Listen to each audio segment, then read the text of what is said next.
Hello everyone, we are back with more of the Sonic block.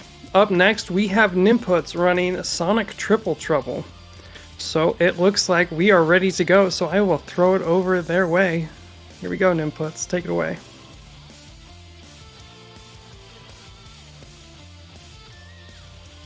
So Sonic Triple Trouble, this game is called Sonic Triple Trouble because you can pick one of two different characters, as you would expect. So I'm going with Tails, because Tails can fly and it's very useful for a lot of the strats that I'm going to be doing. And yeah, this game originally came out on the Sega Game Gear, the 8-bit handheld console from the early to mid-90s, and this is a GameCube re-release on Sonic Gems Collection, but it plays the exact same as the original. So yeah, I'm just gonna go in when I select Tails here, which will be in 5, 4, 3, 2, 1, go. Alright, so first stage already has the huge issue that it's kind of designed like a huge pinball table, so it's kind of a bit of a mess to get through, so we'll have to see how this goes. Alright, good start. Perfect, perfect, perfect. Ah, I accidentally started a flight there. It's fine, we can get back up to speed really quickly and make it through the stage. So, the thing that is most notably different about this game in particular, or in general the 8-bit platformers, spin dashing and momentum work a lot differently. So what is particularly notable here in this first stage, you have like a tremendous amount of air control in this game. You not only can put a lot of influence on your jump and flight trajectory just by holding left, right to slow yourself down and such, but you can also affect your trajectory and speed and momentum and such by timing switching movement states in mid-air. So for example, by going into flight mode or by going into ball form at any point during the jump makes a massive influence on how I'm able to kind of execute my jump and how far I'm gonna go, how high I'm gonna go, and where I'm gonna land. So that's what's used a lot here in the first stage. Unfortunately, we already made it through. That was not actually too bad. Both of these stages can be done in under 20 seconds, but since they're basically giant pinball tables, it's kind of hard to do. Now here in Act 3 we have a little boss fight, and you can see very soon that in this game mostly every boss is like kind of a pushover. So this guy you just kind of jump into 4 times, and then you bounce up here, and then you do 4 more hits by bouncing on one of these guys again.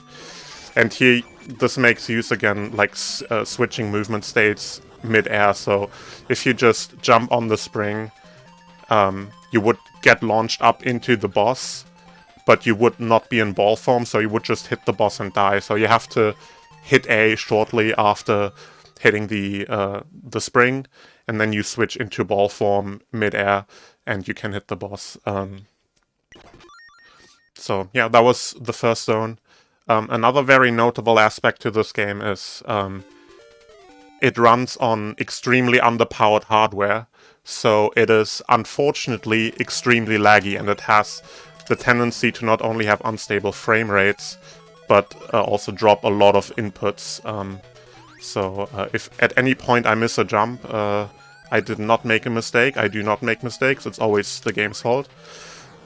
For real though, this game does drop a lot of inputs. It's not just an excuse, but it's nice when you have an excuse to blame your mistakes onto. So that's cool. That was the next stage, Sunset Park.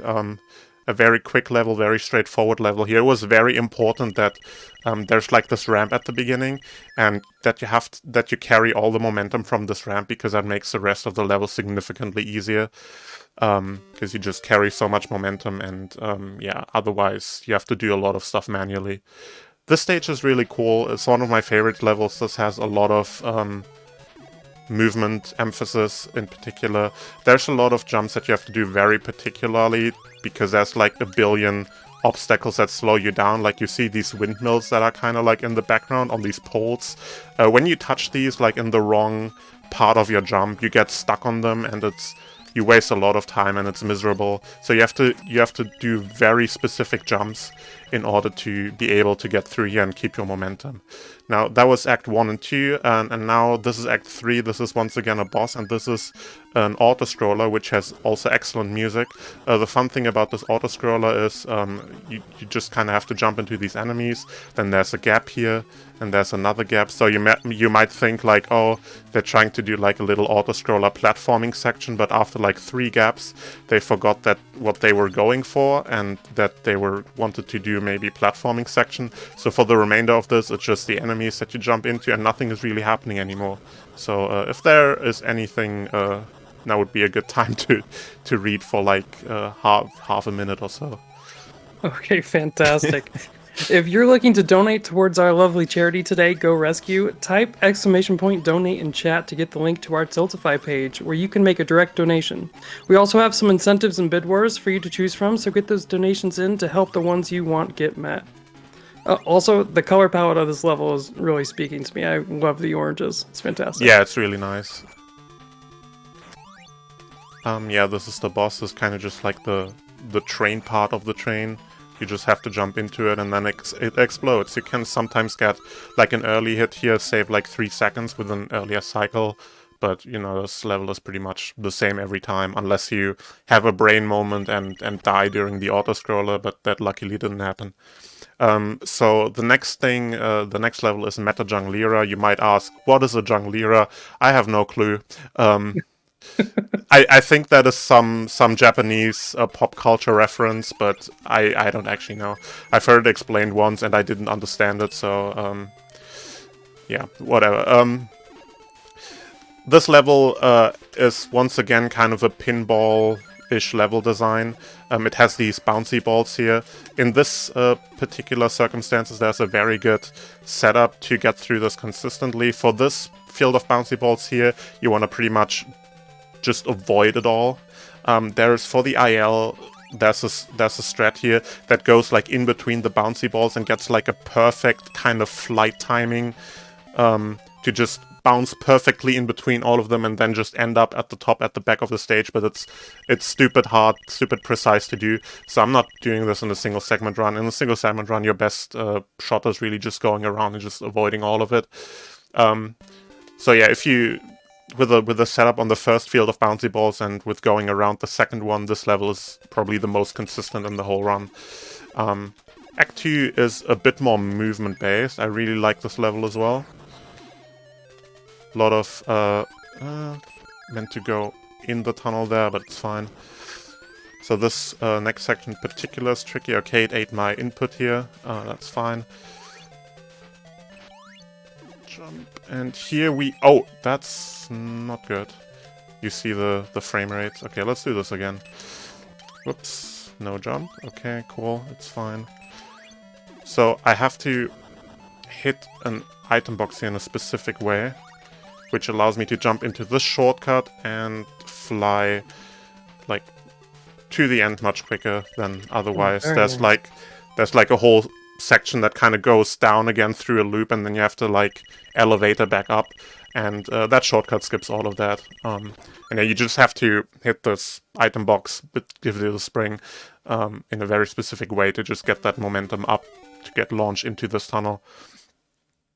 Yeah, here we have another boss level. So first the level, which is basically nothing. You just stroll through these tunnels.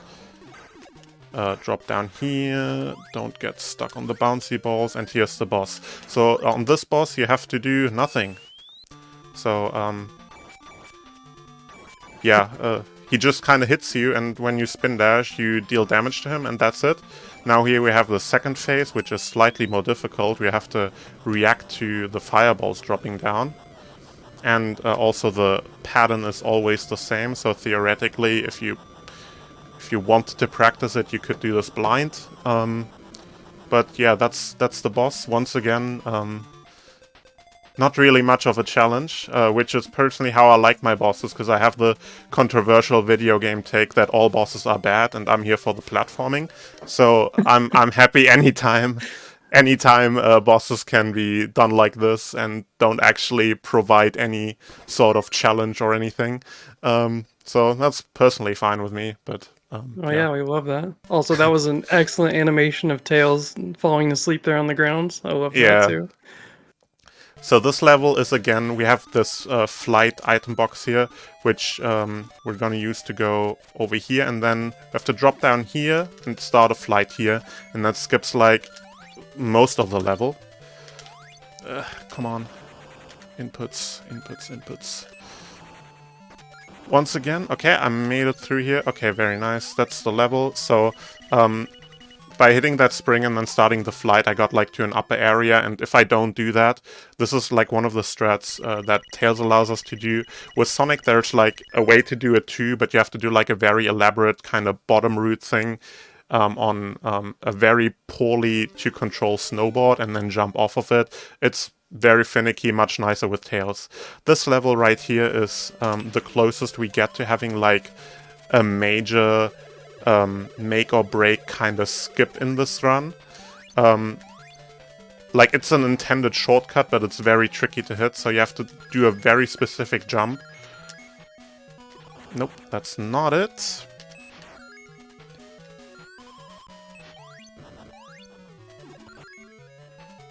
I picked up these rings on accident, so my Q is kind of gone now.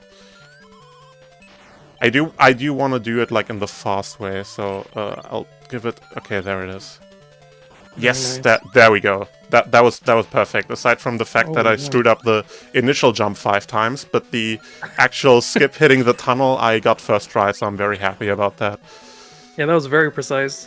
Yeah, this is like another one of these instances where you really make use of how much air control you have in this game, because if you just jump and like do a full jump or something, you just way overshoot it, and you really have to hold back quite a bit there mid-air to make sure to get into that tunnel. And yeah, it is a pretty precise amount. Sometimes you can destroy the block that is in the tunnel, but then fall down, then you can fly back up. But most of the time when you don't make it into the tunnel, you also don't destroy the block, so you have to get it with a jump again, and it's very tricky. So this, again, a boss level, you just kind of climb up a hill. You're not supposed to be able to spin dash on those steep slopes. The only way you can do it is if you just let the previous spin dash run out, and then just keep holding down, and like this you can just keep doing spin dashes up the hill. And this boss gives me a little bit of trouble, I hate to admit sometimes. It's a lot of damage boosting and kind of squeezing yourself in between the screen border here and the boss, and hopefully getting multiple hits. And then at the end he goes over a cliff, and then you can hit him. And if you fall down the cliff, you die, and you have to redo the boss. But now that the boss is dead, you have to fall down the cliff anyways, and now the game continues. I don't know how that cliff works in universe, but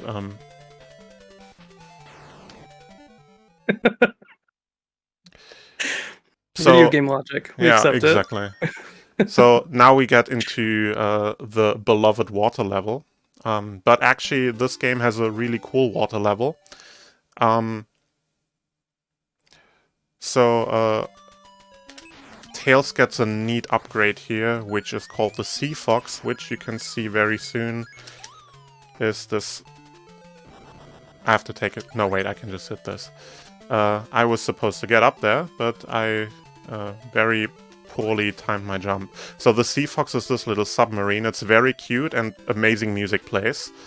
And I can boost and break blocks with it, and that is gonna be what most of the movement in this level is focused on. And the movement with the Sea Fox is actually notoriously difficult. It has a ridiculously high skill ceiling. So for mostly every level in this game, I like tied the IL record with like the full seconds. So they're pretty tieable. Some levels are like the kind of deal where you have like I don't know, several people tie on the world record. I have a lot of these or am very close to these.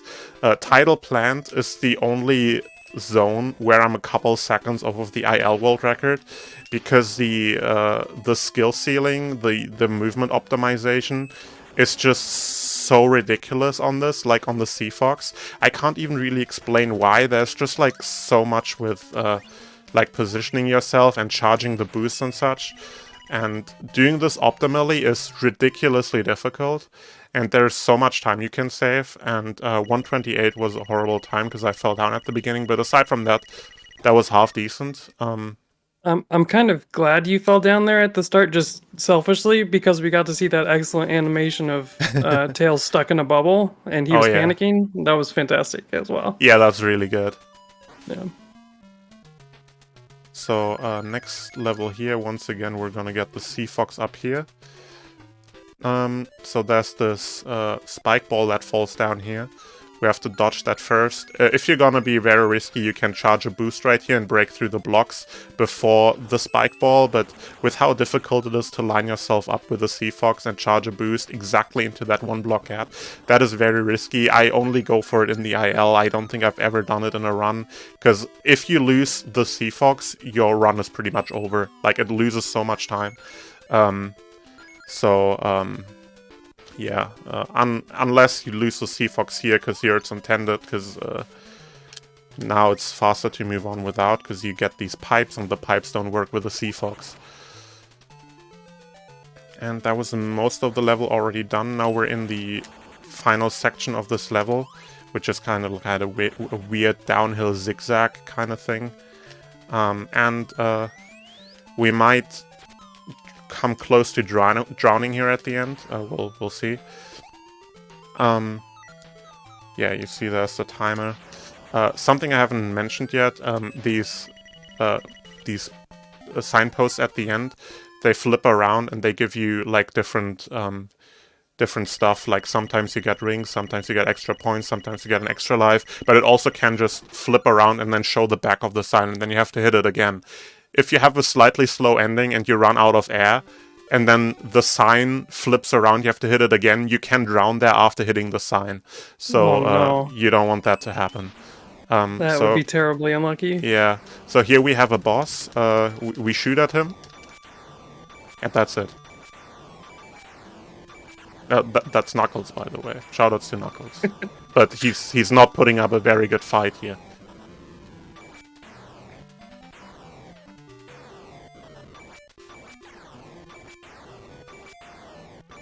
Yeah, he's not been up a very good fight at all, is he? Yeah, just kind of incredible gameplay, to be honest.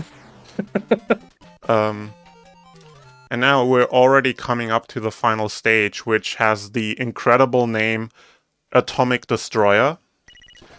And it's kind of a maze of pipes. And it has some pretty neat movement tricks in between, but mostly a lot of pipes. So you just kind of have to know which route you gotta go. So you go up here, right here. I forgot to hold right, but it's fine. I look like a fool now. Oh no. In my defense, it's like nearly 4 AM, so I might forget how to do things every once in a while, but it's good. So here's one of the few like actual bottomless pits in the game. I just flew over it, but with how much the game likes dropping inputs and how particular it is with which movement state you're in and how it interacts with its environment, it's very easy to accidentally fall into that pit. Even though you didn't see that pit, me just flying over it, that pit is very dangerous. I'm very scared of it, but yeah, I'm lucky I got through here. Very nice. So last regular level now, more pipes. Yeah, something that's really interesting about this game in general is just like how movement states work.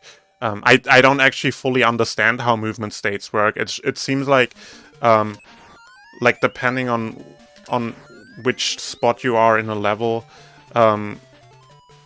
different movement states, like whether you're on ball form or in flight or in just normal walking animation and such, they tend to like react differently all the time, depending on different spots on the game.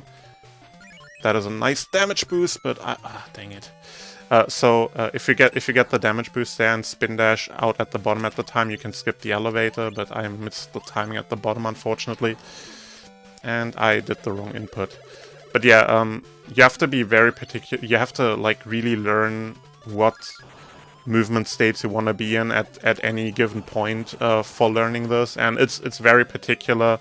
Like, sometimes you want to be rolling off of a ledge to be able to do a flight off of like the ledge, because you can't actually just jump and flight. You have to, if you want to do a flight but out of movement, you have to roll off a ledge or something, but it only works sometimes. So sometimes you have to do an extra jump before it if you're in a tube or something like this. Like, there's so many, like, small movement bits that you have to pay attention to if you want strats to work. And I don't fully understand a lot of it, to be honest. I just kind of know what to do on which spot, and it works. But a lot of times I can't really tell you the rule of why it's like this. Anyways, this is Atomic Destroyer Act 3, so this is probably where the Sonic.exe authors got their idea from. So this level is, honestly, it's kind of a boss rush, and it's also a complete waste of time for the most part. So this is Metal Sonic. He just goes back and forth a bunch. And yeah, that's it pretty much. That's the first of 4 bosses we get here. So he switches back and forth between having 4 swoops across the stage where you can hit him, and then 6 where you have to dodge. And you have to do 12 hits on him, if my counting is correct. So this... Wow, 12 is a lot more than a lot of Sonic bosses. That's true. But yeah, he also doesn't do really much else, so this is really just kind of a waste of time, as I already said.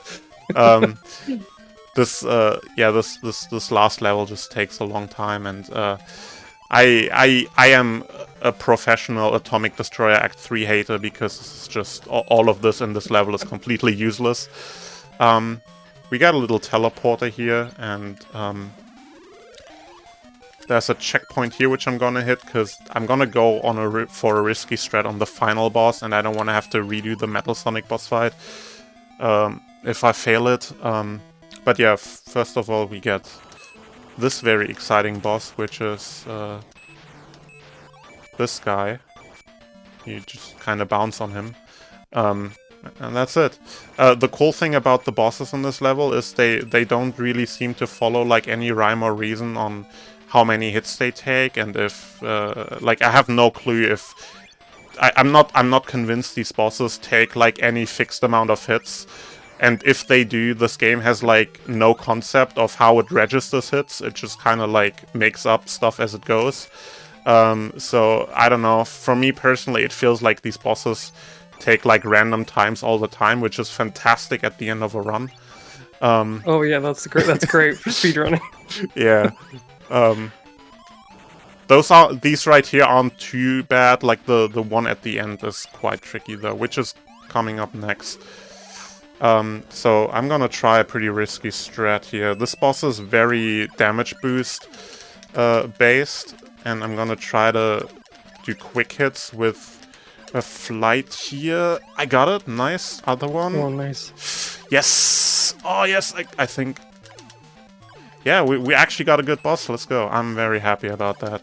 So, yeah, you can kind of go into these little chambers where he just kind of goes around in circles and damage boost hits here. And if you time your flights well, you can do him in one cycle before he does the full attack. And time is coming up when we collect the emerald here, which is gonna be now. And yeah, that's Tails beat the game with Sonic Triple Trouble. Wow, that was fantastic. I know that was like fire and explosions that was coming out of there, but every time I see it, I think of popcorn for some reason. But it does kind of look like it, yeah. 8-bit fire and how it sprays. It's kind of like, yeah, I see where you're coming from. Yeah, no, that was great though. That was a really good boss fight there at the end. Yeah, I'm very happy. I learned I managed to pull that off because I learned that strat very recently, because I did kind of like the easier method where you just kind of wait on one side and just repeatedly just jump on the Oh, spot, okay. and then at some point he dies. And like sometimes that goes decently quick, but not always. You know, as I said Hmm. previously, like I can't really tell how this game detects hits and how many hits these bosses take. Yeah. So I had the issue that I would do runs and I would just like always lose like 20-30 seconds on this boss because my PB just got super lucky. So I was like, okay, I can't deal with this anymore. I'm actually gonna learn the proper strat now. And Nice. that was like only a few days ago, and I barely practiced it since, so I'm very surprised with myself that worked out. Oh wow, that's great. That's great that it worked out. Yeah. And that super clutch ring that you kept grabbing over and over again there Yeah. too. So that was awesome. That was awesome. But where can we find you? Where Uh, can chat find you? Twitch.tv/Nimputs, and on YouTube, and on Twitter, I'm Nimcognito. Um, it's also linked everywhere else. So if you find Nimputs on one place, you will also find links to other places where you can find me. I Okay. stream rather irregularly, but I do stream sometimes. So yeah, and Well, I don't know. fantastic. Shoutouts to other. Not a lot of people run this game, unfortunately. I guess shoutouts to Flying Fox, Dark Pro, and PBR, who are running or used to run this. Run occasionally. This game is very dead, unfortunately. There's not a. I'm kind of like the only active runner, really. Flying Fox Oh did wow. some marathon runs recently. Yeah, I saw them at Frost Fatales. Yeah, exactly. So very happy. I could see her like do runs of this again, but yeah, this is not a very active game, unfortunately. So if this interests you, I would encourage you to give this a shot. This game, honestly, I think is super cool. Because it has surprisingly in-depth movement that is very satisfying to pull off, and also all these 8-bit Sonic games, they don't have spin dash mashing like the 16-bit ones do. So you basically do like one single tap spin dash, and that already puts you at full speed. Oh Which, nice. if you don't like the spin dash mashing in the 16-bit games, then give the 8-bit ones a shot. They're pretty fun. Okay, Um, great. Well, thank you so much for coming on No Glitches Allowed. Up next, we are going to have Metroid Prime running Sonic Mania Hang Glider Percent with Amy, which is a mod, which is going to be great. But we're going to have a short break to set that run up. But we will be right back, so hang with us through this break. Thank you, everyone.